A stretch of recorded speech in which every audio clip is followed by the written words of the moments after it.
ॐ वक्रतुण्डमहाकाय सूर्यकोटिसमप्रभ निर्विघ्नं कुरु मे देव सर्वकार्येषु सर्वदा।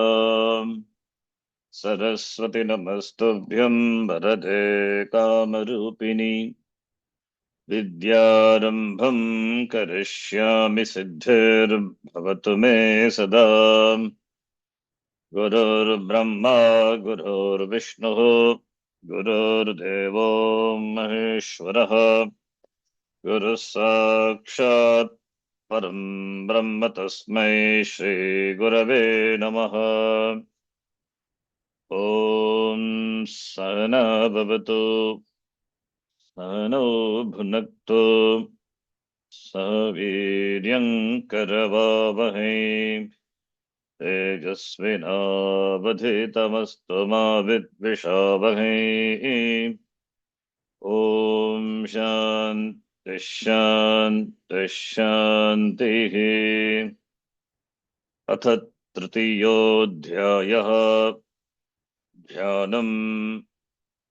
ॐ उद्यद्भानुसहस्रकान्तिमरुणक्षोमां शिरोमालिकाम् रक्तालिप्तपयोधरां जपवटीं विद्यामभीतिं वरम् हस्ताब्जैर्दधतीं त्रिनेत्रविलसद्वक्त्रारविन्दश्रियम् देवीं बद्धगिमांशुरत्नमुकुटां वन्दे रविन्दस्थिताम्। ॐ ऋषिरुवाच। Okay, you start, Sonali ji, followed by Arvind, and then Renuka, then Shanta, and finally Geeta. Please follow the order. Keep the mic unmute. Yes. अथ तृतीयोऽध्यायः ध्यानम्। ॐ उद्यद्भानुसहस्रकान्तिमरुणक्षौमां शिरोमालिकाम् रक्तालिप्तपयोधरां जपवटीं विद्यामभीतिं वरम् हस्ताब्जैर्दधतीं त्रिनेत्रविलसद्वक्त्रारविन्दश्रियम् देवीं बद्धहिमांशुरत्नमुकुटां वन्दे रविन्दस्थिताम्। ॐ ऋषिरुवाच। ॐ अथ तृतीयोऽध्यायः ध्यानम्।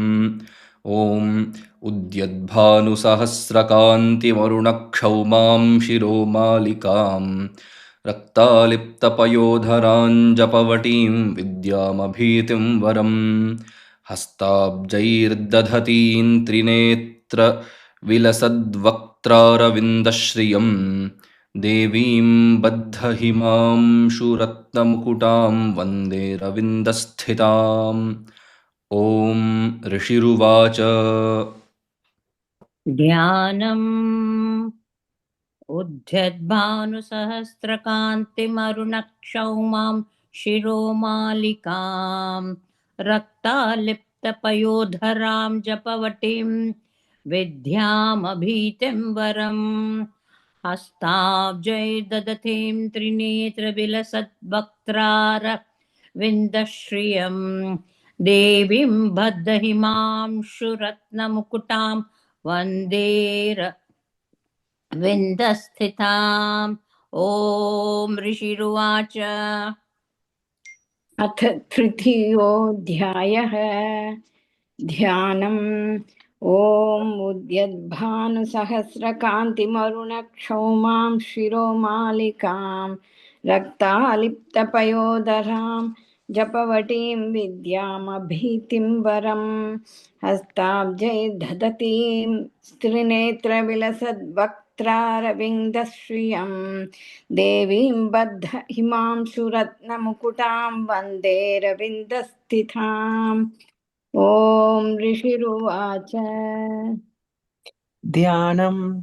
ॐ उद्यद्भानुसहस्रकान्तिमरुणक्षौमां शिरोमालिकां रक्तालिप्तपयोधरां जपवटीं विद्यामभीतिं वरम् हस्ताब्जैर्दधतीं विन्दश्रियं देवीं बद्धहिमांशुरत्नमुकुटां वन्दे रवन्दस्थिताम् ॐ ऋषिरुवाच वन्देरविन्दस्थिताम् वन्देरविन्दस्थिताम् ॐ ऋषिरुवाच श्लोका नंबर 41.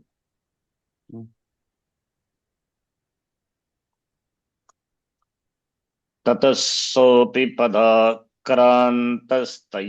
निजमुखात् ततः ततः सोऽपि पदाक्रान्तस्तया निजमुखात् ततः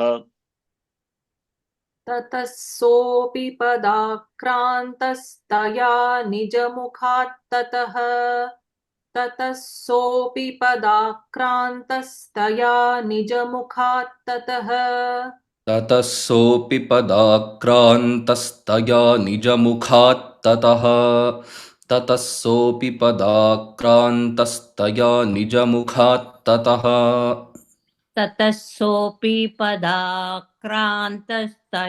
निजमुखात् ततः ततः सोऽपि पदाक्रान्तस्तया निजमुखात् ततः ततः सोऽपि पदाक्रान्तस्तया निजमुखात् ततः ततः सोऽपि पदाक्रान्तस्तथा तया निजमुखात् ततः ततः सोऽपि पदाक्रान्तस्तया निजमुखात् ततः ततः सोऽपि पदाक्रान्तस्तया निजमुखात् ततः अर्धनिष्क्रान्त एवासीद् देव्या वीर्येण संवृतः अर्धनिष्क्रान्त एवासीद् देव्या वीर्येण संवृतः अर्धनिष्क्रान्त एवासीद् देव्या वीर्येण संवृतः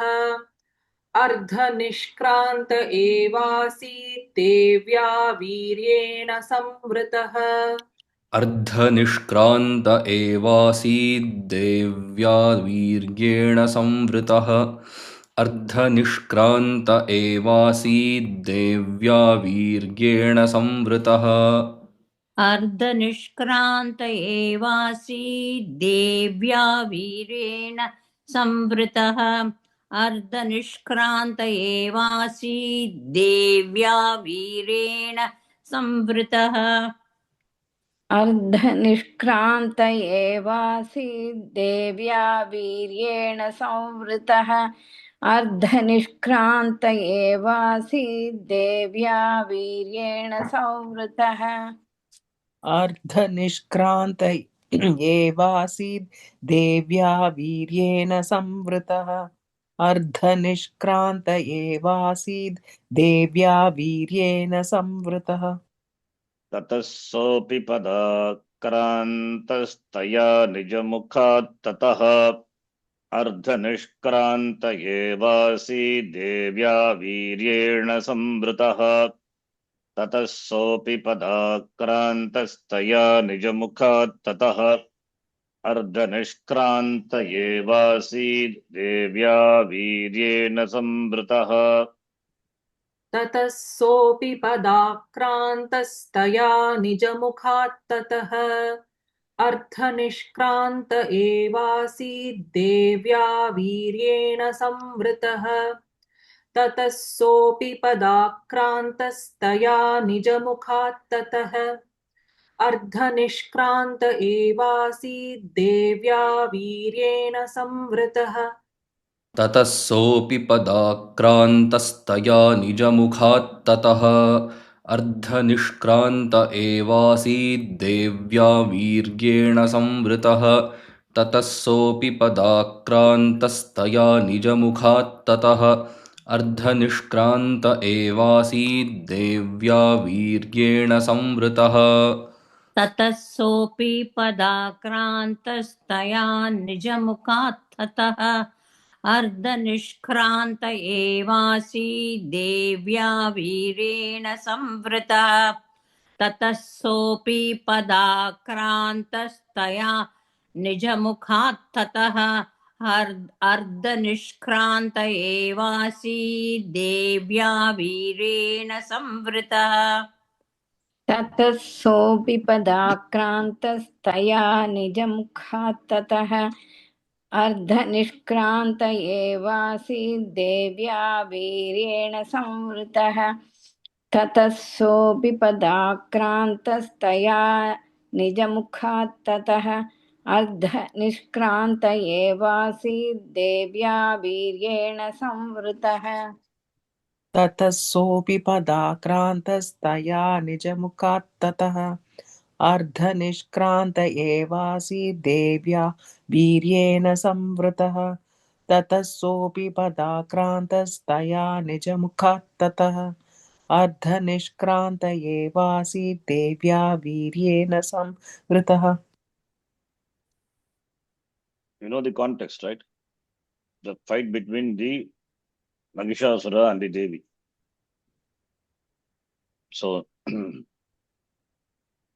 he assumes different forms. Now, Saha referring to the Asura, Pada by the feet, Akrantaha Saha, Taya, Kaya Devya, Devya Viryena Samvrtaha Saha, when Devi caught him under his feet, then he was trying to take his original form from escaping through the mouth.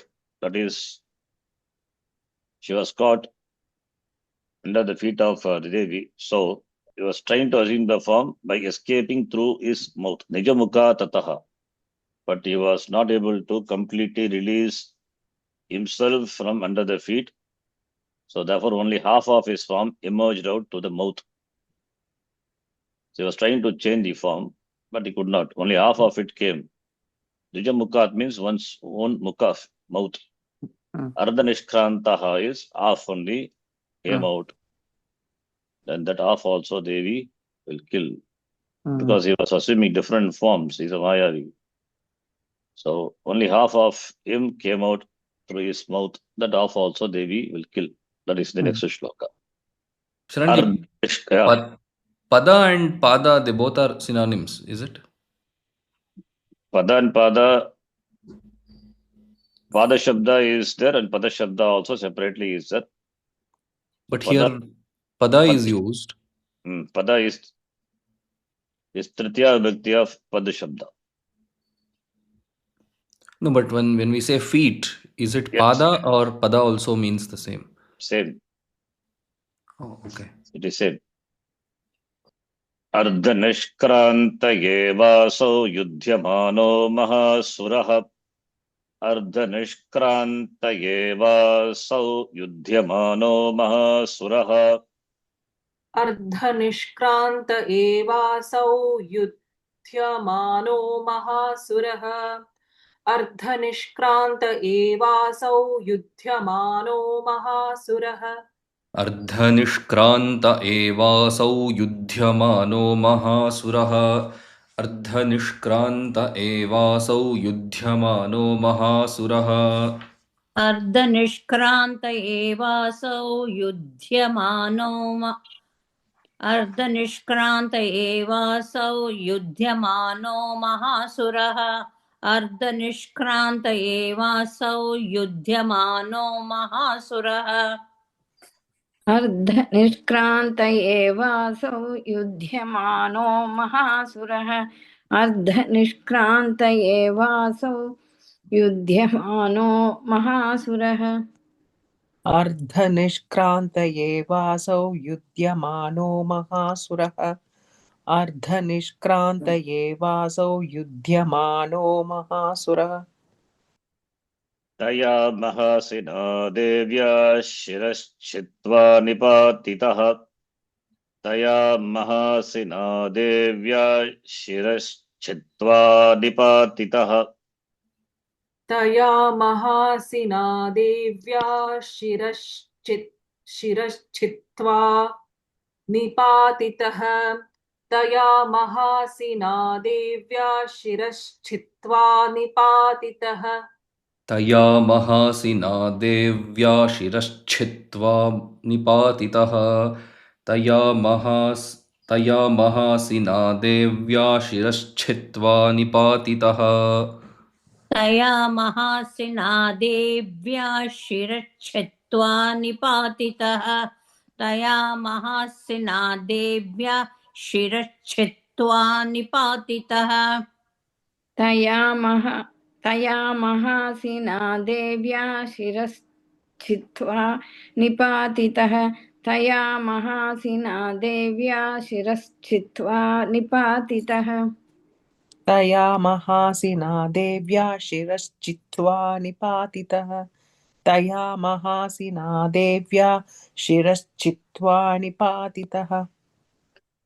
अर्धनिष्क्रान्त एवासौ युध्यमानो महासुरः तया महासिना देव्या शिरश्छित्त्वा निपातितः अर्धनिष्क्रान्त एवासौ युध्यमानो महासुरः तया महासिना देव्या शिरश्छित्त्वा निपातितः अर्धनिष्क्रान्त एवासौ युध्यमानो महासुरः तया महासिना देव्या शिरश्छित्त्वा निपातितः अर्धनिष्क्रान्त एवासौ युध्यमानो महासुरः तया महासिना देव्या शिरश्छित्त्वा निपातितः अर्धनिष्क्रान्त एवासौ युध्यमानो महासुरः तया महासिना देव्या शिरश्छित्त्वा निपातितः अर्धनिष्क्रान्त एवासौ युध्यमानो महासुरः तया महासिना देव्या शिरश्छित्त्वा निपातितः अर्धनिष्क्रान्त एवासौ युध्यमानो महासुरः तया महासिना देव्या शिरच्छित्त्वा निपातितः अर्धनिष्क्रान्त एवासौ युध्यमानो महासुरः तया महासिना देव्या शिरच्छित्त्वा निपातितः अर्धनिष्क्रान्त एवासौ युध्यमानो महासुरः तया महासिना देव्या शिरश्छित्त्वा निपातितः अर्धनिष्क्रान्त एवासौ युध्यमानो महासुरः तया महासिना देव्या शिरश्छित्त्वा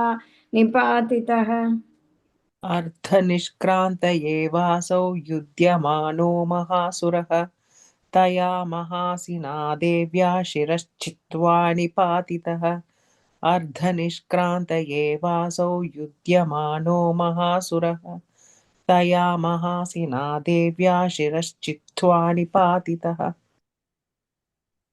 अर्धनिष्क्रान्तः विसर्ग has gone by Sandhi. Asau Ardhanishkrantah, the one who has emerged only that half form of that Asura, is Mahasuraha Yudhyamanaha, is fighting with Devi, then Taya Devya, Mahasina Devya, Shiraha Chitva, that he is having cut his head, he fell down. Nipatitaha means he fell down. So Taya by Devi, Taya, Tat Shabda, Tritiya, Devya, Devi Shabda. By Mahasina, Mahasina is Maha. What is the Pratipadika? Mahasi. Mahasina is there. Mahasen. No. No? It is Asi. Asihi, Asi, Asayaha. Asi is sword, not Mahasin.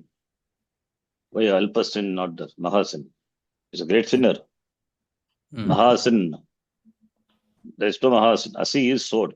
It's like Harishabda, simple Harishabda. Mahasina doesn't make any meaning here. Mahasina referring to the person who has the sword. That is not the meaning here. Devi, with her great sword, she cut the head of the Asura.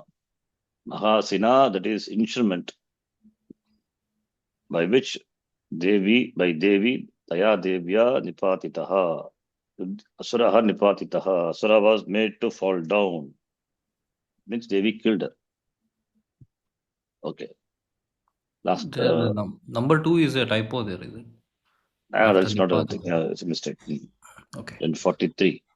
ततो हाहाकृतं सर्वं दैत्यसैन्यं ननाशतत् ततो हाहाकृतं सर्वं दैत्यसैन्यं ननाशतत् ततो हाहाकृतं सर्वं दैत्यसैन्यं ननाशतत् ततो हाहाकृतं सर्वं दैत्यसैन्यं ननाशतत् ततो हाहाकृतं सर्वं दैत्यसैन्यन्ननाशतत् ततो हाहाकृतं सर्वं दैत्यसैन्यन्ननाशतत् ततो आहाकृतं सर्वं दैत्यसैन्यं ननाशतत् ततो हाहाकृतं सर्वं दैत्यसैन्यं ननाशतत् ततो हाहाकृतं सर्वं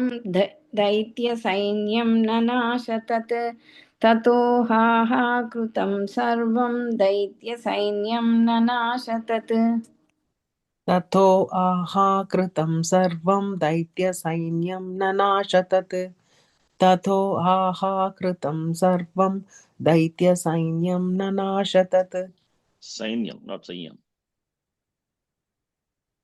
प्रहर्षं च परं जग्मुः सकला देवतागणाः प्रहर्षं च परं जग्मुः सकला देवतागणाः प्रहर्षं च परं जग्मुः सकला देवतागणाः प्रहर्षं च परं जग्मुः सकला देवतागणाः प्रहर्षं च परं जग्मुः सकला देवतागणाः प्रहर्षं च परं जग्मुः सकला देवतागणाः प्रहर्षं च परं जग्मुः सकला देवतागणाः प्रहर्षं च परं जग्मुः सकला देवतागणाः प्रहर्षं च परं जग्मुः सकला देवतागणाः प्रहर्षं च परं जग्मुः सकला देवतागणाः प्रहर्षं च परं जग्मुः सकला देवतागणाः प्रहर्षं च परं जग्मुः सकला देवतागणाः ततो हाहाकृतं सर्वं दैत्यसैन्यं ननाशतत् प्रहर्षं च परं जग्मुः सकला देवतागणाः ततो हाहाकृतं सर्वं दैत्यसैन्यं ननाशतत् प्रहर्षं च परं जग्मुः सकला देवतागणाः ततो हाहाकृतं सर्वं दैत्यसैन्यं ननाशतत् प्रहर्षं च परं जग्मुः सकला देवतागणाः ततो हाहाकृतं सर्वं दैत्यसैन्यं ननाशतत् प्रहर्षं च परं जग्मुः सकला देवतागणाः ततो हाहाकृतं सर्वं दैत्यसैन्यन्ननाशतत् प्रहर्षं च परं जग्मुः सकला देवतागणाः ततो हाहाकृतं सर्वं दैत्यसैन्यन्ननाशतत् प्रहर्षं च परं जग्मुः सकला देवतागणाः ततो हाहाकृतं सर्वं दैत्यसैन्यं ननाशतत् प्रहर्षं च परं जग्मुः सकला देवतागणाः ततो हाहाकृतं सर्वं दैत्यसैन्यं ननाशतत् प्रहर्षं च परं जग्मुः सकला देवतागणाः ततो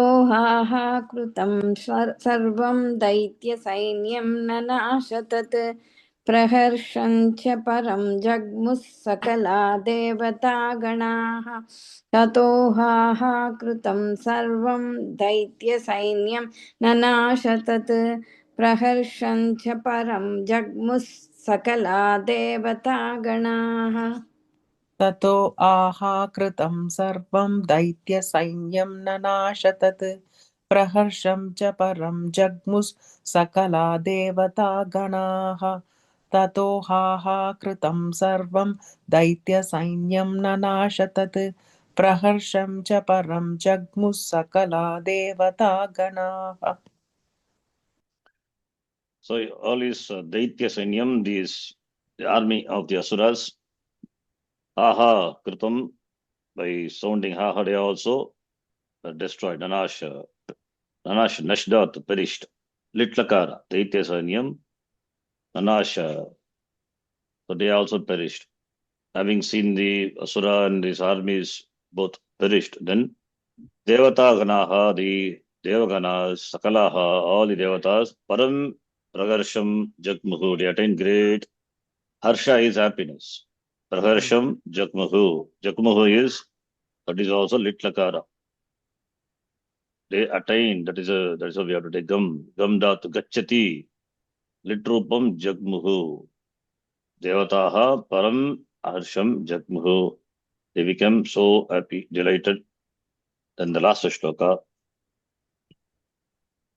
Tushtuvustam Suradevim Sahadivyair Maharshibhihi. तुष्टुवुस्तां स्वरादेवीं सह दिव्यैर्महर्षिभिः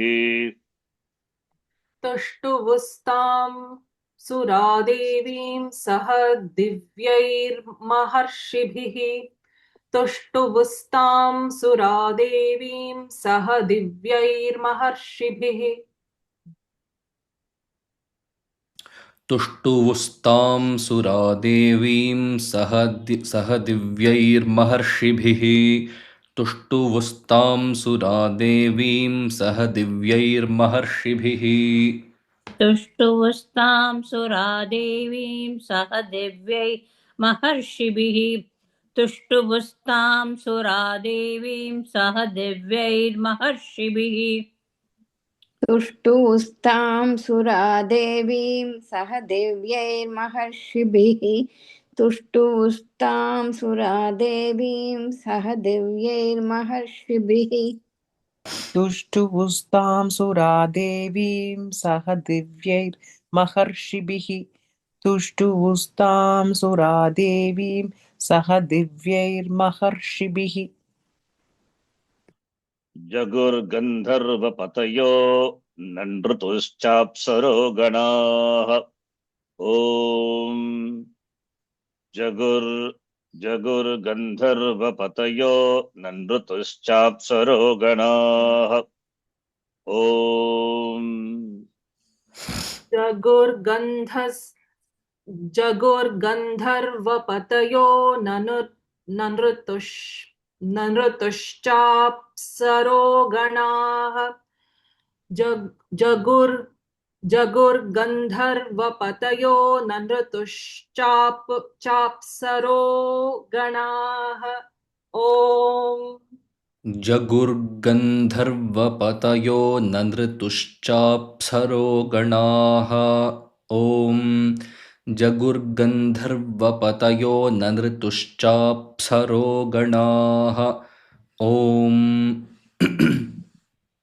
जगुर्गन्धर्वपतयो ननृतुश्चाप्सरो गणाः जगुर्गन्धर्वपतयो ननृतुश्चाप्सरो गणाः ॐ जगुर्गन्धर्वपतयो ननृतुश्चाप्सरो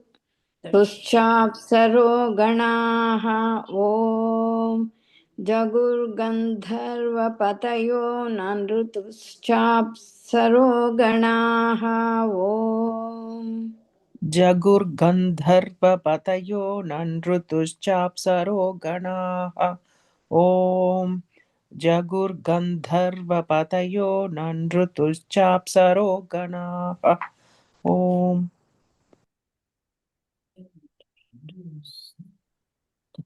तुष्टुवुस्तां सुरादेवीं सह दिव्यैर्महर्षिभिः जगुर्गन्धर्वपतयो ननृतुश्चाप्सरो गणाः ॐ तुष्टुवुस्तां सुरादेवीं सह दिव्यैर्महर्षिभिः जगुर्गन्धर्वपतयो ननृतुश्चाप्सरो गणाः Om तुष्टुवुस्तां सुरादेवीं सह दिव्यैर्महर्षिभिः जगुर्गन्धर्वपतयो नृतश्चाप्सुरो सरोगणाः Chapsaro.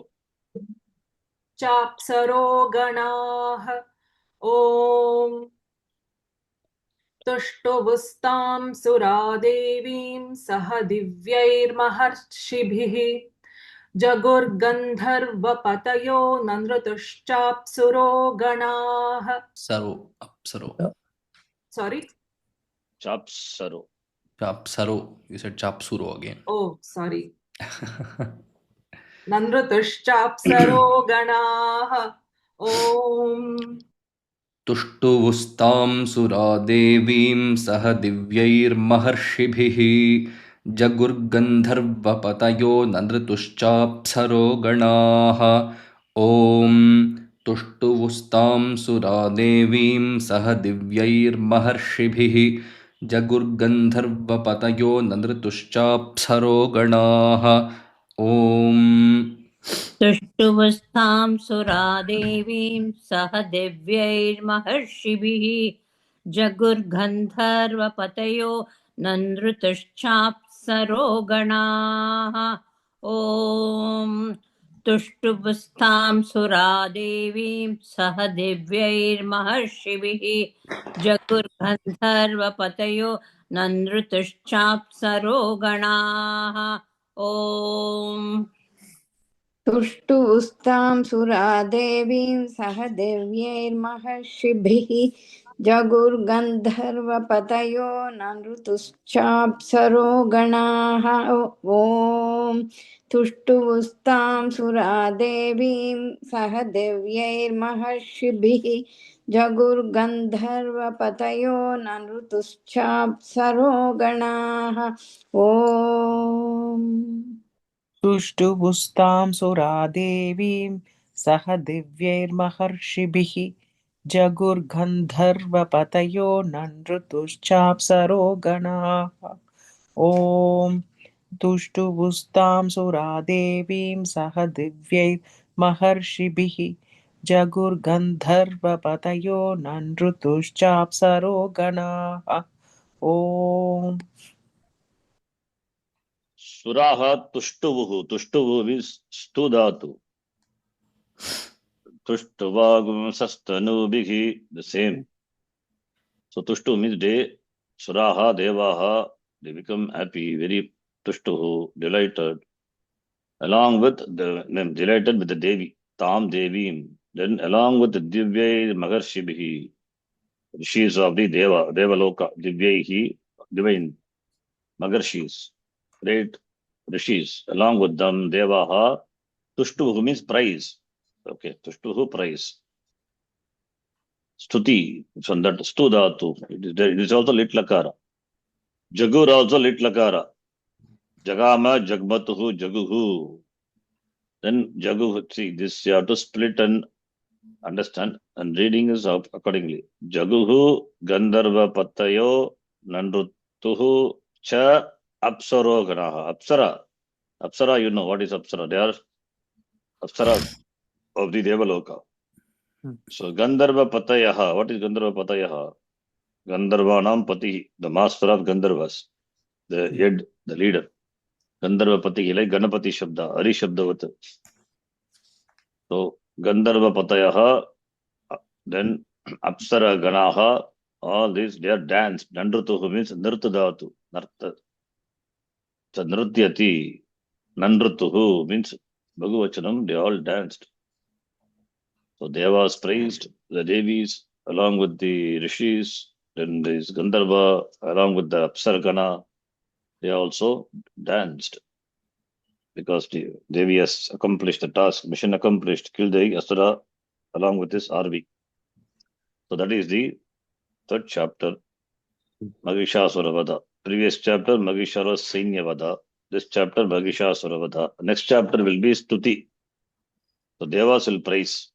The fourth chapter is Stuti. इति श्रीमार्कण्डेय पुराणे सावर्णिके मन्वन्तरे देवी माहात्म्ये महिषासुरवधो नाम तृतीयोऽध्यायः।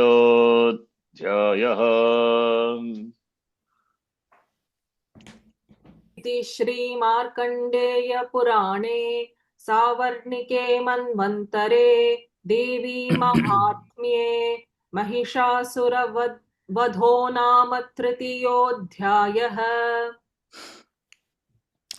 इति श्रीमार्कण्डेयपुराणे सावर्णिके मन्वन्तरे देवी माहात्म्ये महिषासुरवधो नाम तृतीयोऽध्यायः। इति श्रीमार्कण्डेयपुराणे सावर्णिके मन्वन्तरे देवी माहात्म्ये इति श्रीमार्कण्डेयपुराणे Okay, Mahishasuravadho. Don't start from the beginning. Mahishasuravadho nama. that tune went wrong. महिषासुरवधो No tune. नाम तृतीयोऽध्यायः।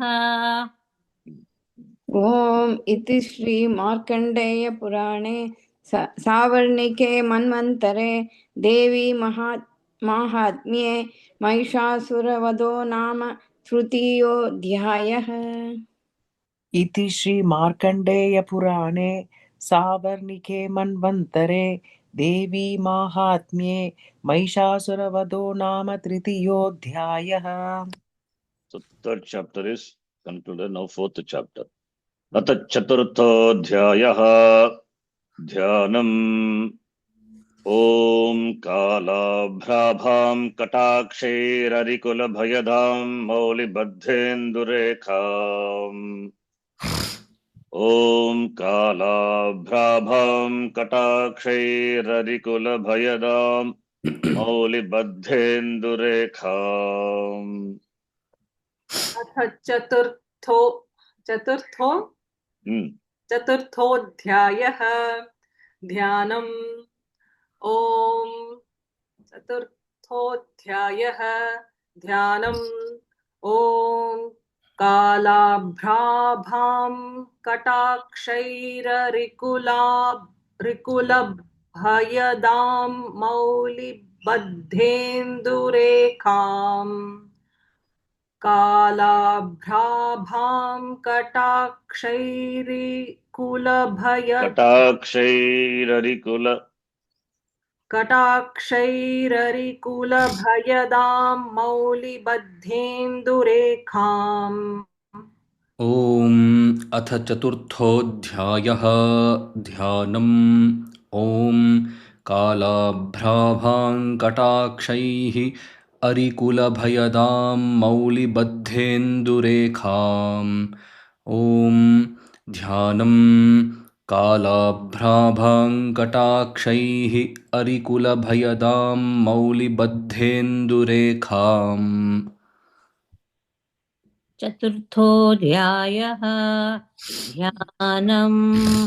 ॐ कालाभ्राभां कटाक्षैररिकुलभयदां मौलिबद्धेन्दुरेखाम्। ॐ कालाभ्राभां कटाक्षैररिकुलभयदां मौलिबद्धेन्दुरेखाम्। ॐ चतुर्थोऽध्यायः ध्यानम्। ॐ कालाभ्राभां कटाक्षैररिकुलभयदां मौलिबद्धेन्दुरेखाम्। ॐ कालाभ्राभां कटाक्षैः अरिकुलभयदां मौलिबद्धेन्दुरेखाम्। अथ चतुर्थोऽध्यायः ध्यानम्।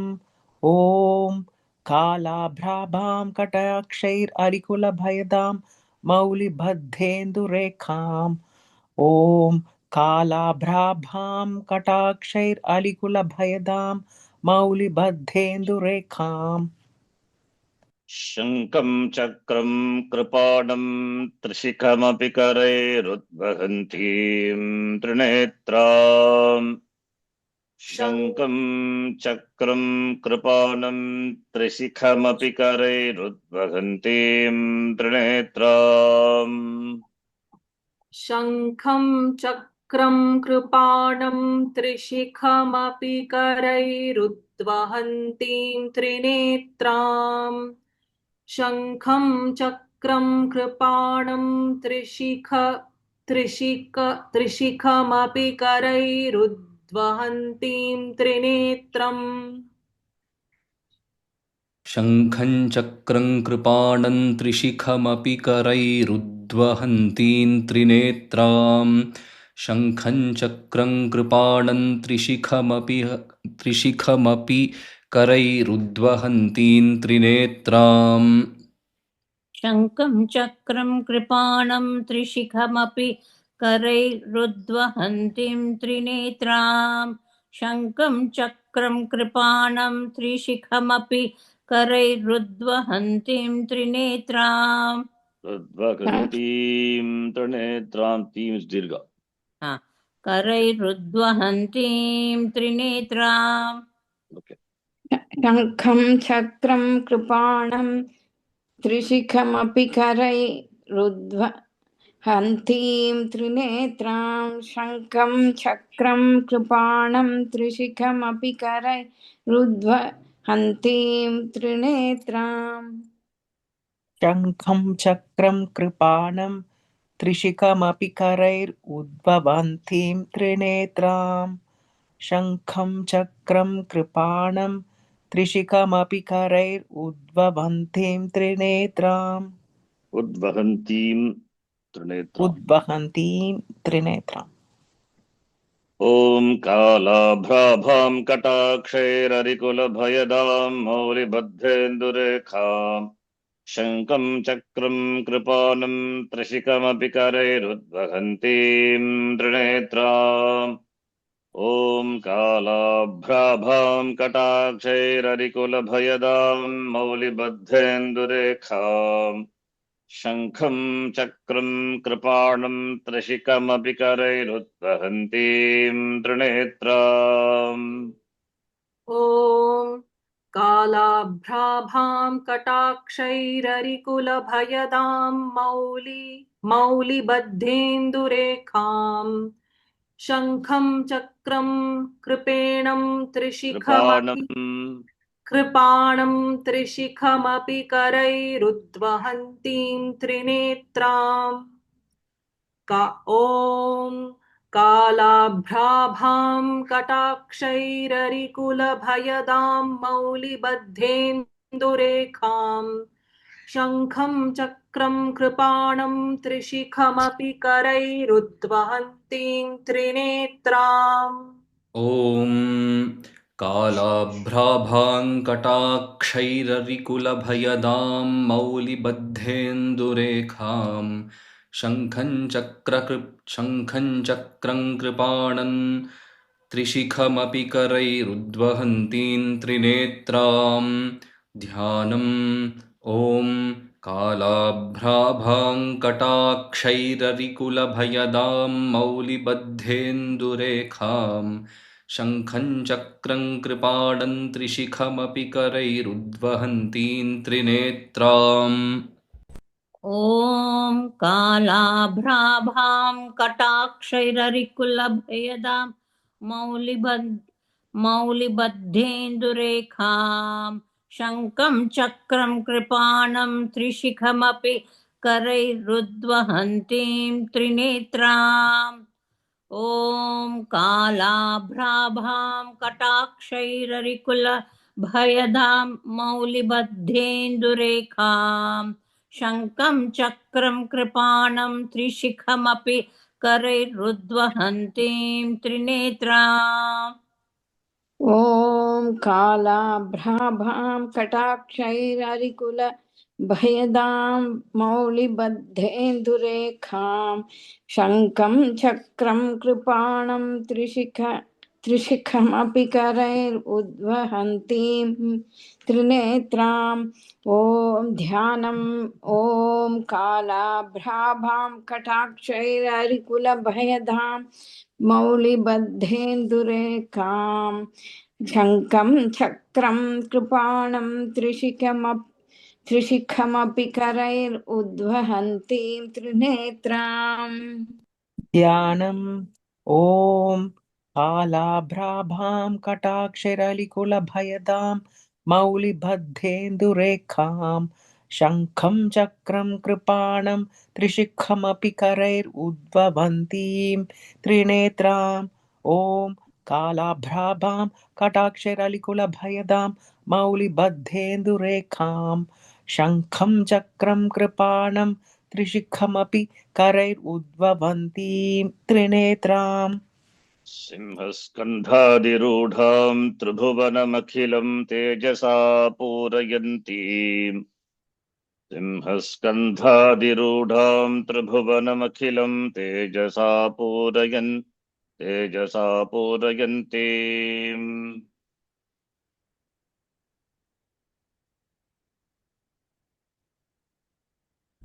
You're muted, Sonali ji. Thanks. सिंहस्कन्धाधिरूढां त्रिभुवनमखिलं तेजसा पूरयन्तीं सिंहस्कन्धाधिरूढां त्रिभुवनमखिलं तेजसा पूरयन्तीम् सिंहस्कन्धादिरूढान् त्रिभुवनमखिलं तेजसा पूरयन्तीं सिंहस्कन्धाधिरूढान् त्रिभुवनमखिलं तेजसा पूरयन्तीम् सिंहस्कन्धादिरूढां त्रिभुवनमखिलं तेजसा पूरयन्तीं सिंहस्कन्धादिरूढां त्रिभुवनमखिलं तेजसा पूरयन्तीं सिंहस्कन्धाधिरूढां त्रिभुवनमखिलं तेजसा पूरयन्तीं सिंहस्कन्धाधिरूढां त्रिभुवनमखिलं तेजसा पूरयन्तीम् सिंहस्कन्धादिरूढां त्रिभुवनमखिलं तेजसा पूरयन्तीं सिंहस्कन्धादिरूढां त्रिभुवनमखिलं तेजसा पूरयन्तीम् ध्याये दुर्गाम् जयाख्याम् त्रिदश परिवृताम् सेविताम् सिद्धिकामैः ध्याये दुर्गाम् जयाख्याम् त्रिदश परिवृताम् सेविताम् सिद्धिकामैः ध्यायेत् दुर्गां जयाख्यां त्रिदश परिवृतां सेवितां सिद्धिकामैः ध्यायेत् दुर्गां जयाख्यां त्रिदश परिवृतां सेवितां सिद्धिकामैः ध्यायेद्दुर्गाञ्जयाख्यान् त्रिदश परिवृतां सेवितां सिद्धिकामैः ध्यायेद्दुर्गाञ्जयाख्यान् त्रिदश परिवृतां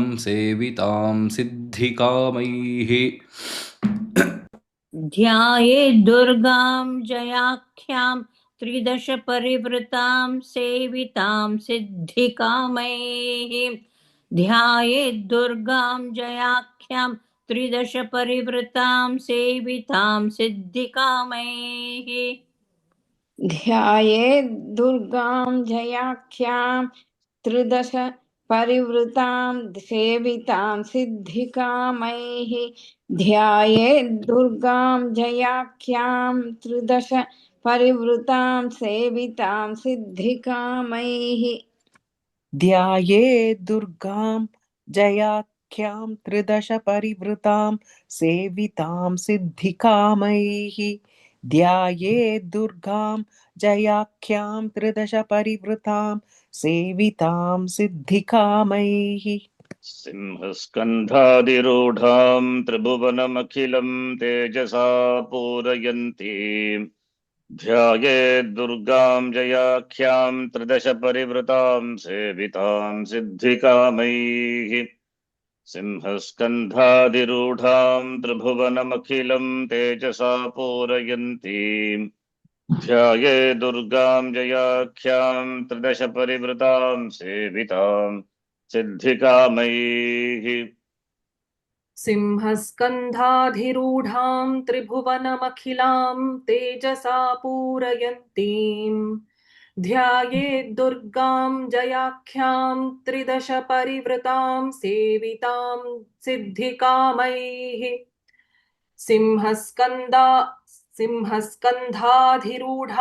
त्रिभुवनमखिलां तेजसा पूरयन्तीं ध्यायेद्दुर्गां जयाख्यां त्रिदश परिवृतां सेवितां सिद्धिकामैः सिंहस्कन्धाधिरूढान् त्रिभुवनमखिलं तेजसा पूरयन्तीं ध्यायेद्दुर्गाञ्जयाख्यान् त्रिदश परिवृतां सेवितां सिद्धिकामैः सिंहस्कन्धाधिरूढान् त्रिभुवनमखिलं तेजसा पूरयन्तीं ध्यायेद्दुर्गाञ्जयाख्यान् त्रिदश परिवृतां सेवितां सिद्धिकामैः सिंहस्कन्धाधिरूढां त्रिभुवनमखिलं तेजसा पूरयन्तीं ध्यायेद्दुर्गां जयाख्यां त्रिदश परिवृतां सेवितां सिद्धिकामैः सिंहस्कन्धाधिरूढां त्रिभुवनमखिलं तेजसा पूरयन्तीं ध्यायेद्दुर्गां जयाख्यां त्रिदश परिवृतां सेवितां सिद्धिकामैः सिंहस्कन्धाधिरूढां त्रिभुवनमखिलं तेजसा पूरयन्ते ध्यायेद्दुर्गां जयाख्यां त्रिदश परिवृतां सेवितां सिद्धिकामैः सिंहस्कन्धाधिरूढां त्रिभुवनमखिलं तेजसा पूरयन्ते ध्यायेद्दुर्गां जयाख्यां त्रिदश परिवृतां सेवितां सिद्धिकामैः सिंहस्कन्धाधिरूढां त्रिभुवनमखिलं तेजसा पूरयन्तीं ध्यायेद्दुर्गां जयाख्यां त्रिदश परिवृतां सेवितां सिद्धिकामैः सिंहस्कन्धाधिरूढां त्रिभुवनमखिलं तेजसा पूरयन्तीं ध्यायेद्दुर्गां जयाख्यां त्रिदश परिवृतां सेवितां सिद्धिकामैः ध्यानम् ॐ कालाभ्राभां कटाक्षैररिकुलभयदां मौलिबद्धेन्दुरेखां शङ्खं चक्रं कृपाणं त्रिशिखमपि करैरुद्वहन्तीं त्रिनेत्राम् सिंहस्कन्धाधिरूढां त्रिभुवनमखिलं तेजसा पूरयन्तीम् ध्यायेद्दुर्गां जयाख्यां त्रिदश परिवृतां सेवितां सिद्धिकामैः ध्यानम् ॐ कालाभ्राभां कटाक्षैररिकुलभयदां मौलिबद्धेन्दुरेखां शङ्खं चक्रं कृपाणं त्रिशिखमपि करैरुद्वहन्तीं त्रिनेत्रम् सिंहस्कन्धाधिरूढां त्रिभुवनमखिलां तेजसा पूरयन्तीं ध्यायेद्दुर्गां जयाख्यां त्रिदश परिवृतां सेवितां सिद्धिकामैः Once more, Sharanji. Yeah. ॐ कालाभ्राभां कटाक्षैररिकुलभयदां मौलिबद्धेन्दुरेखां शङ्खं चक्रं कृपाणं त्रिशिखमपि करैरुद्वहन्तीं त्रिनेत्रम् सिंहस्कन्धाधिरूढां त्रिभुवनमखिलं तेजसा पूरयन्तीं ध्यायेद्दुर्गां जयाख्यां त्रिदश परिवृतां सेवितां सिद्धिकामैः ॐ ध्यानं कालाभ्राभां कटाक्षैररिकुलभयदां मौलिबद्धेन्दुरेखां शङ्खं चक्रं कृपाणं त्रिशिखमपि करैरुद्वहन्तीं त्रिनेत्रां सिंहस्कन्धाधिरूढान् त्रिभुवनमखिलं तेजसा पूरयन्तीं ध्यायेद्दुर्गाञ्जयाख्यान् त्रिदश परिवृतां सेवितां सिद्धिकामैः ध्यानम् ॐ कालाभ्राभाङ्कटाक्षैररिकुलभयदां मौलिबद्धेन्दुरेखां शङ्खं चक्रं कृपाणं त्रिशिखमपि करैरुद्वहन्तीं त्रिनेत्रां सिंहस्कन्धाधिरूढां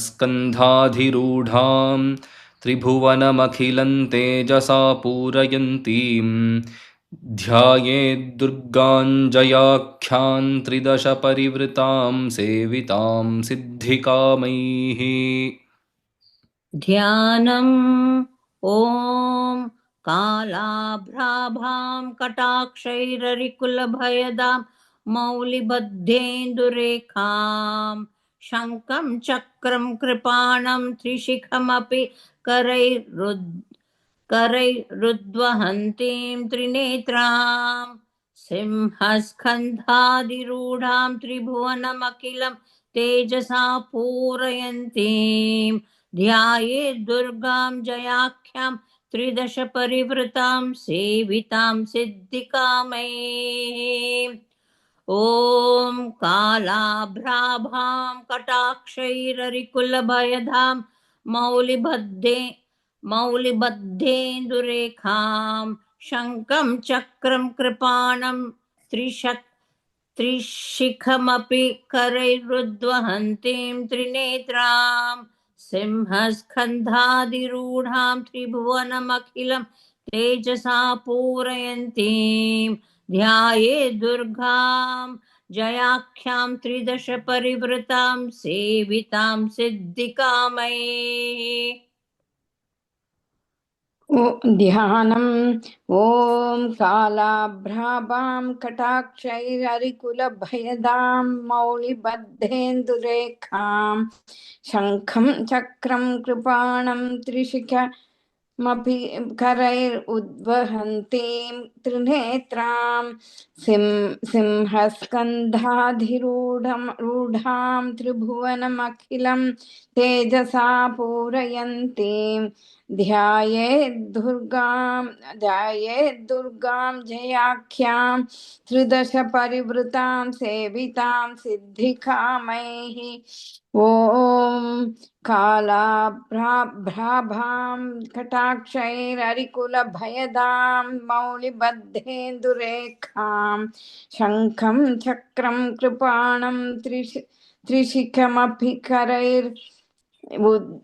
उद्वहन्तीं त्रिनेत्रां सिंहस्कन्धाधिरूढां त्रिभुवनमखिलं तेजसा पूरयन्तीं ध्यायेद्दुर्गां जयाख्यां त्रिदश परिवृतां सेवितां सिद्धिकामैः ध्यानम् ॐ कालाभ्राभां कटाक्षैरलिकुलभयदां मौलिबद्धेन्दुरेखां शङ्खं चक्रं कृपाणं त्रिशिखमपि करैरुद्वहन्तीं त्रिनेत्रां सिंहस्कन्धाधिरूढां त्रिभुवनमखिलं तेजसा पूरयन्तीं ध्यायेद्दुर्गां जयाख्यां त्रिदश परिवृतां सेवितां सिद्धिकामैः ॐ कालाभ्राभां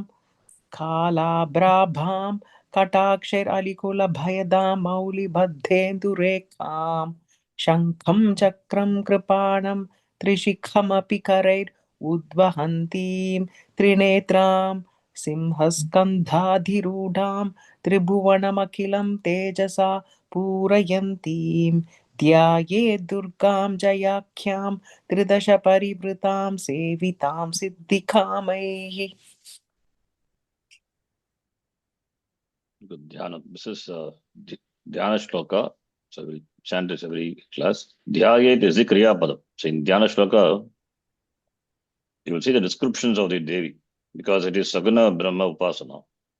So you have to visualize the Devi having this form. So meditate on that form. the forms are described. So Dhyayet. Dhyayet is the ling lakara. The last class is Bhavet, Bhavetam, Bhaveyuhu.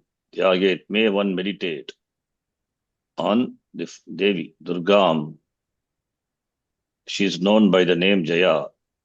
Tridasha Parivatam. Tridasha is Saravyayam Swarganakat. Devat Tridashalayaha. Tridasha is Deva, Devaloka. So Devaha. Surrounded by Devas. Served by them. Sevitam Siddhikamehi. By those who want their wishes to be accomplished by them. She is served. Simhaskandhadi Rudam. I'll just go from the last line backwards. It's okay. Anyway, you can. Simhaskandhadi Rudam, one who is mounted on the shoulder of the lion. Tribhuvanam Akilam Tejasa Purayatim. By her glow, Tejas. She who fulfills. Who Tribhuvanam, all the three lokas, by her shine, splendor, she Purayantim fills up. Shankam, Chakram, Kripanam, Trishikam, Api Karehi. She is having Shanka, Chakra, all these. Trishika is trident, Kripana, and Udvagantrim, Trinetram. Trinetam, Devi, she is three-eyed. Udvagantim, she carries. Mauli Baddhendurekam, she has a Mauli, the moon, crescent moon, Baddha, tied. Hindu is moon. Mauli Baddhendurekam. Reka is that crescent moon. She ties on her head. And by her glance, Katakshehi, Ari Shabda. Ari is enemy, not Hari. Enemies. Kula. Hari Kula is the Kula of the Hari enemies. By Adam, she who causes fears just by her glance. And Kala Brabham. Abha is shine. One who has a complexion of Kala Abra. Abra is clouds. Dark clouds. She has a complexion of dark clouds. I meditate on her. It's a form of Devi.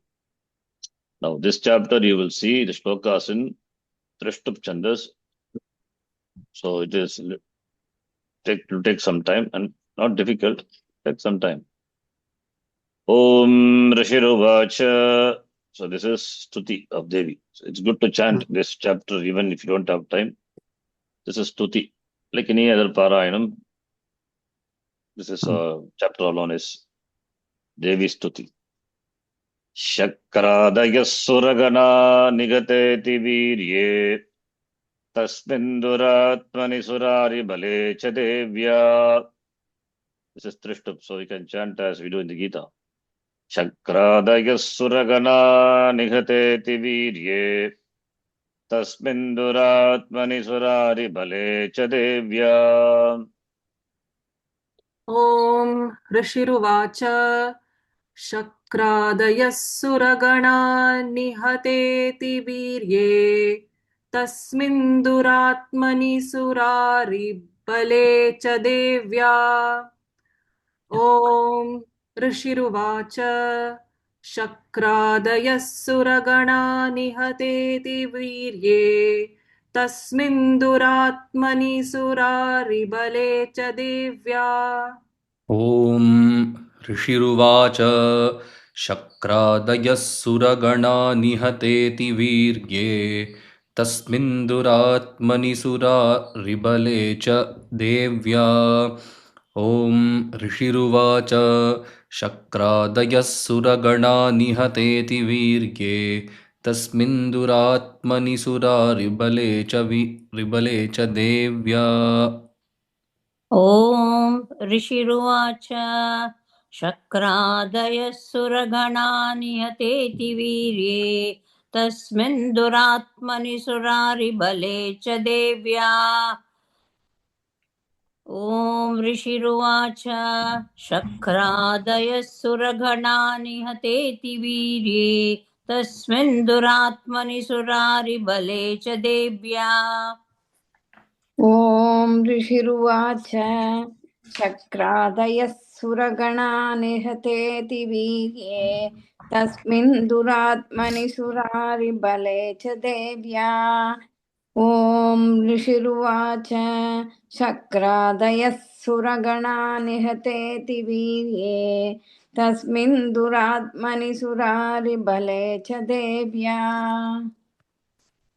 ॐ ऋषिरुवाच शक्रादय सुरगणा निहतेति वीर्ये तस्मिन् दुरात्मनि सुरारिबले च देव्यः।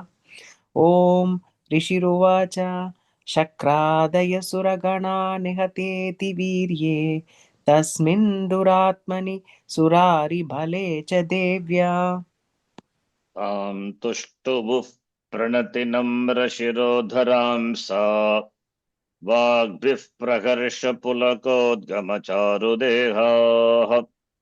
तां तुष्टुवुः प्रणतिनम्रशिरोधरां सा वाग्भिः प्रहर्षपुलकोद्गमचारुदेहाः। तां तुष्टुवुः प्रणति नम्रशिरोधरां सा शिरोधरां सा तां तुष्टुवुः प्रणति नम्रशिरोधरां सा वाग्भिः प्रहर्षपुलकोद्गमचारुदेहाः। तां तुष्टुवुः प्रणति नम्रशिरोधरां सा वाग्भिः प्रहर्षपुलकोद्गमचारुदेहाः। तान् तुष्टुवुः प्रणतिनम्रशिरोधरां सा वाग्भिः प्रहर्षपुलकोद्गमचारुदेहाः। तान् तुष्टुवुः प्रणतिनम्रशिरोधरां सा वाग्भिः प्रहर्षपुलकोद्गमचारुदेहाः। तां तुष्टुवुः प्रणतिनम्रशिरोदरां सा वाग्भिः प्रहर्षपुलकोद्गमचारुदेहाः। तां तुष्टुवुः प्रणतिनम्रशिरोदरां सा वाग्भिः प्रहर्षपुलकोद्गमचारुदेहाः। तां तुष्टुवुः प्रणतिनम्रशिरोधरां सा वाग्भिर्प्रहर्षपुलकोद्गमचारुदेहाः। तां तुष्टुवुः प्रणतिनम्रशिरोधरां सा वाग्भिः प्रहर्षपुलकोद्गमचारुदेहाः। तां तुष्टुवुः प्रणतिनम्रशिरोधरां सा वाग्भिः प्रहर्षपुलकोद्गमचारुदेहाः। तां तुष्टुवुः प्रणतिनम्रशिरोधरां सा वाग्भिः प्रहर्षपुलकोद्गमचारुदेहाः। शक्रादयः सुरगणा निहतेति वीर्ये तस्मिन् दुरात्मनि सुरारिबले च देव्या। तां तुष्टुवुः प्रणतिनम्रशिरोधरां सा वाग्भिः प्रहर्षपुलकोद्गमचारुदेहाः। चक्रादयः सुरगणा निहतेति वीर्ये तस्मिन् दुरात्मनि सुरारिबले च देव्या। तां तुष्टुवुः प्रणति नम्रशिरोधरां सा वाग्भिः प्रहर्षपुलकोद्गमचारुदेहाः। शक्रादयः सुरगणा निहतेति वीर्ये तस्मिन् दुरात्मनि सुरारिबले च देव्या। तां तुष्टुवुः प्रणति नम्रशिरोधरां सा वाग्भिः प्रहर्षपुलकोद्गमचारुदेहाः। ॐ ऋषिरुवाच शक्रादयः सुरगणा निहतेति वीर्ये तस्मिन् दुरात्मनि सुरारिबले च देव्या। तान् तुष्टुवुः प्रणतिनम्रशिरोधरां सा वाग्भिः प्रहर्षपुलकोद्गमचारुदेहाः। ॐ ऋषिरुवाच शक्रादयः सुरगणा निहतेति वीर्ये तस्मिन् दुरात्मनि सुरारिबले च देव्या तान् तुष्टुवुः प्रणतिनम्रशिरोधरां सा वाग्भिः प्रहर्षपुलकोद्गमचारुदेहाः। ॐ ऋषिरुवाच शक्रादयः सुरगणा निहतेति वीर्ये तस्मिन् दुरात्मनि सुरारिबले च देव्या तां तुष्टुवुः प्रणतिनम्रशिरोदरां सा वाग्भिः प्रहर्षपुलकोद्गमचारुदेहा। शक्रादयः सुरगणा निहतेति वीर्ये तस्मिन् दुरात्मनि सुरारिबले च देव्या तां तुष्टुवुः प्रणतिनम्रशिरोदरां सा वाग्भिः प्रहर्षपुलकोद्गमचारुदेहाः। ॐ ऋषिरुवाच शक्रादयः सुरगणा निहतेति वीर्ये तस्मिन् दुरात्मनि शुरारिबले च देव्या तां तुष्टुवुः प्रणतिनं रशिरोधरां सा वाग्भिर्प्रहर्षपुलकोद्गमचारुदेहाः। ॐ ऋषिरुवाच शक्रादयः सुरगणा निहतेति वीर्ये तस्मिन् दुरात्मनि शुरारिबले च देव्या तां तुष्टुवुः प्रणतिनं रशिरोधरां सा वाग्भिर्प्रहर्षपुलकोद्गमचारुदेहाः। ॐ ऋषिरुवाच शक्रादय सुरगणा निहतेति वीर्ये तस्मिन् दुरात्मनि सुरारिबले च देव्या तां तुष्टुवुः प्रणतिनम्रशिरोधरां सा वाग्भिः प्रहर्षपुलकोद्गमचारुदेहाः। शक्रादय सुरगणा निहतेति वीर्ये तस्मिन् दुरात्मनि सुरारिबले च देव्या तां तुष्टुवुः प्रणतिनम्रशिरोधरां सा वाग्भिः प्रहर्षपुलकोद्गमचारुदेहाः। So Rishi Ruvacha, Rishi says, Shakradeha is Devaha, Indra, etc. Suraganaha, Tushtuhu, Devim, they praise the Devi. Tam Devim Tushtuhu.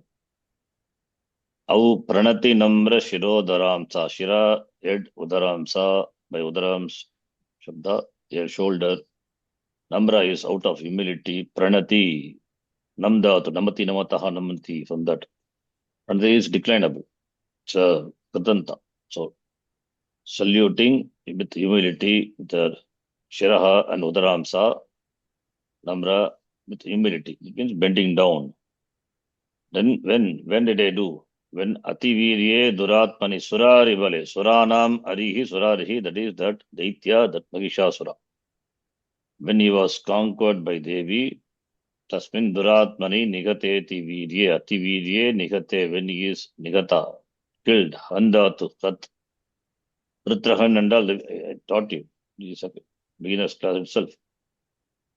So when when Asura was killed, then all the devas praised, and also by praised Vagbihi, by Vag, by speech, and their body become Praharsha Pulakodgama. Pulaka is a Pulanga, itam Tamil also we say.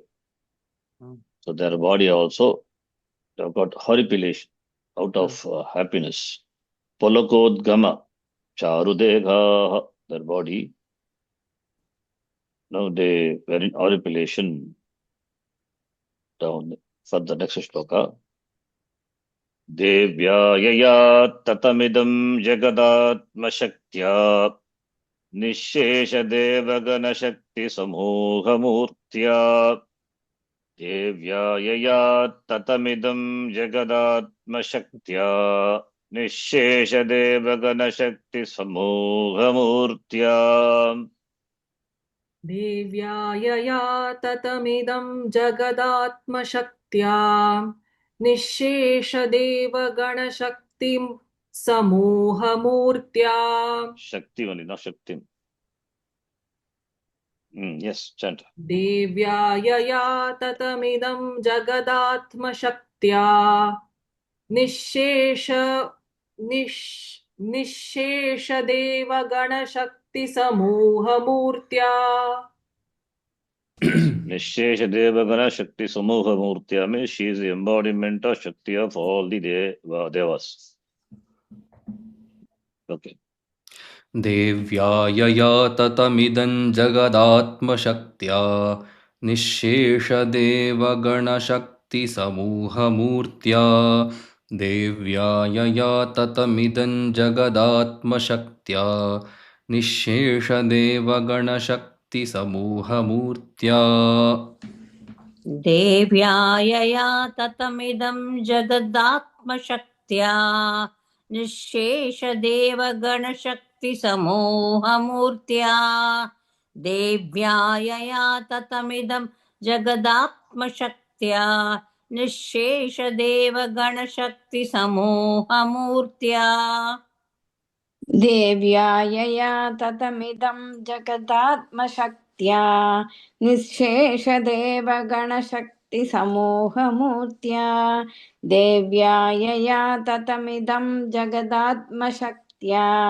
निःशेषदेवगणशक्तिसमूहमूर्त्या देव्या यया ततमिदं जगदात्मशक्त्या निःशेषदेवगणशक्तिसमूहमूर्त्या देव्या यया ततमिदं जगदात्मशक्त्या निःशेषदेवगणशक्तिसमूहमूर्त्या तामम्बिकामखिलदेवमहर्षिपूज्य भक्त्या नतास्म विदधातु शुभानि सा नः तामम्बिकामखिलदेवमहर्षिपूज्यां भक्त्या नतास्म विदधातु शुभानि सा नः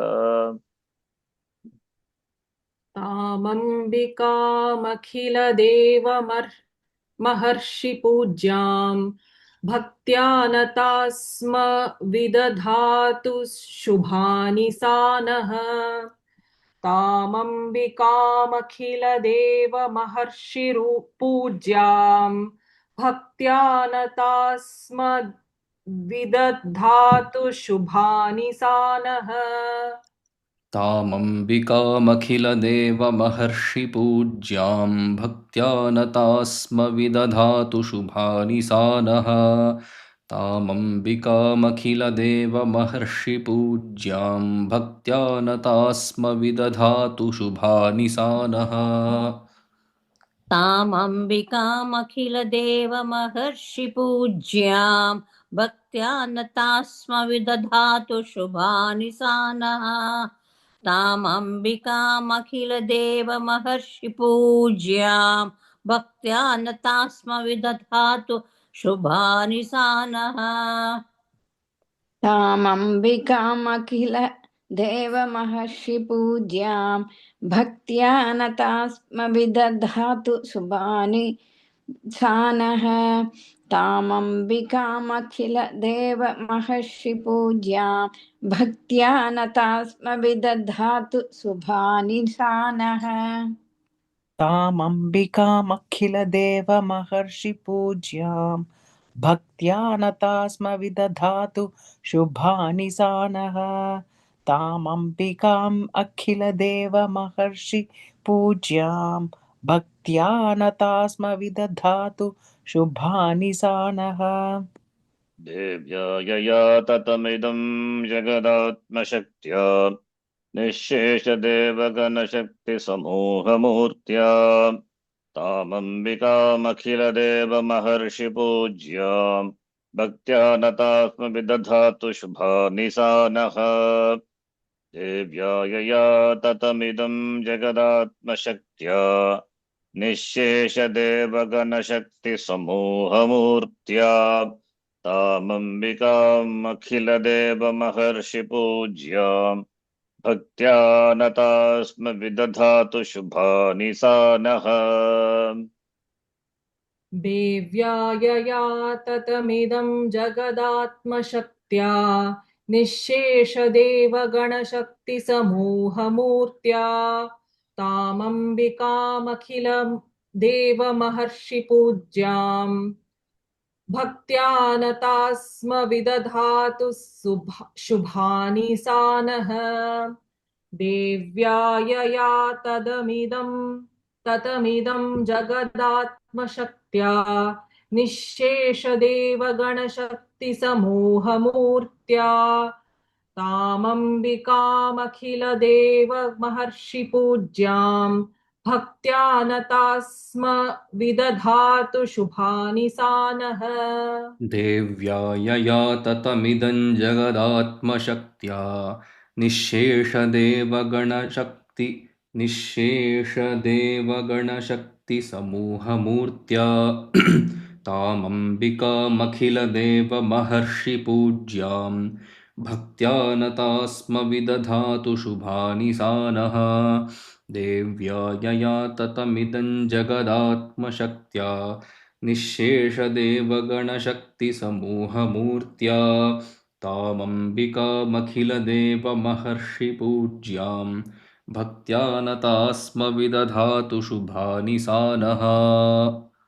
देव्या यया ततमिदं जगदात्मशक्त्या निःशेषदेवगणशक्तिसमूहमूर्त्या तामम्बिकामखिलदेवमहर्षिपूज्यां भक्त्या नतास्म विदधातु शुभानि सा नः। देव्या यया ततमिदं जगदात्मशक्त्या निःशेषदेवगणशक्तिसमूहमूर्त्या तामम्बिकामखिलदेवमहर्षिपूज्यां भक्त्या नतास्म विदधातु शुभानि सा नः। देव्या यया ततमिदं जगदात्मशक्त्या निःशेषदेवगणशक्तिसमूहमूर्त्या तामम्बिकामखिलदेवमहर्षिपूज्यां भक्त्या नतास्म विदधातु शुभानि सा नः। देव्या यया ततमिदं जगदात्मशक्त्या निःशेष देवगणशक्तिसमूहमूर्त्या तामम्बिकाम् अखिलदेवमहर्षिपूज्यां भक्त्या नतास्म विदधातु शुभानि सा नः। देव्या यया ततमिदं जगदात्मशक्त्या निःशेषदेवगणशक्तिसमूहमूर्त्या तामम्बिकाम् अखिलदेवमहर्षिपूज्यां भक्त्या नतास्म विदधातु शुभानि सा नः। देव्या यया ततमिदं जगदात्मशक्त्या निःशेषदेवगणशक्तिसमूहमूर्त्या तामम्बिकाम् अखिलदेवमहर्षिपूज्यां भक्त्या नतास्म विदधातु शुभानि सा नः। यया देव्या idam jagat tatam is pervaded tam tandatu, ninth conjugation. Atma Shakti by her Atma Shakti, and who is Nishesha Devagana Shakti Samoha Murtya. All these are Tritiya Vyakti, qualifying Devya. Atma Shaktya idam jagat Devya tatam pervaded this entire jagat, nothing but manifestation of Devi. And Nishesha means without any baki left over, complete, total. Devagana Shakti, Devaganam Shakti, the power of all the Devagana, Samuha, the Samuha, the entire Samuha of all the Devas. Devagana Shakti Samuha Murti is form, Murti, Shabda, Murti, Murti, Murtayaha, Murtya, like Mati Shabda, Tritiya Vyakti. Devi, who is embodiment of all the Shaktis of all the Devatas. So, Yaya Atma Shaktya, Yaya Devi Atma Shakti idam jagat tatam nishesha devagana shakti samuha murtya devya tam. So yet and tad, whenever yad shabda is there, tad also will be the tam is Titya. Tam. Who is the tam? Ambikam, Akila Deva, Magarshi Pujyam, who is worshipped by all the Devas and the Magarshi. Bhaktya Vayam Nataha Sma. Sma is Vayam. It is Uttama Purusha Bhagavachanam. Asti Staha Santi, Asi Staha Sta, Asmi Swaha, Smaha, Smaha, Vayam Nata Sma, Smaha, Visarga gone. Vayam Nata Sma, Bhaktya.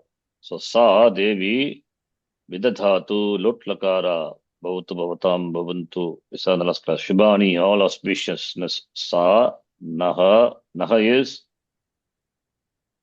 what is Naha? What is Naha? Us. As what vibhakti, what vachanam? Which shabda? Asmat shabda. Aham avamayam shashti bhakti. Bhagavachanam asmakam naha. Naha asmakam for us. Vidadhatu, may ye give all the auspiciousness. Shubhani.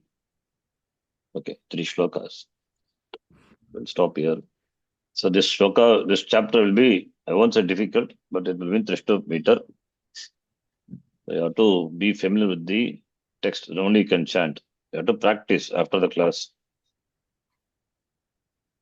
Okay, I'll stop here. Om Purnamadah Purnamidham Purnat Purnamudachyate Purnasya Purnamadaya Purnameva Vashishyate.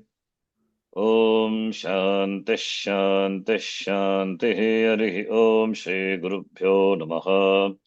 Harihi Om Yadakshara Padabrashtam Matra Hirantu Yadbhave Tatsarvam Kshamidham Devi Sita Parameshwari Visargavindu Matrani Padapadakshara Nisha Nyunani Chatriktani Kshamasva Parameshwari Om Tatsat Sarvam Brahmarpanamastu.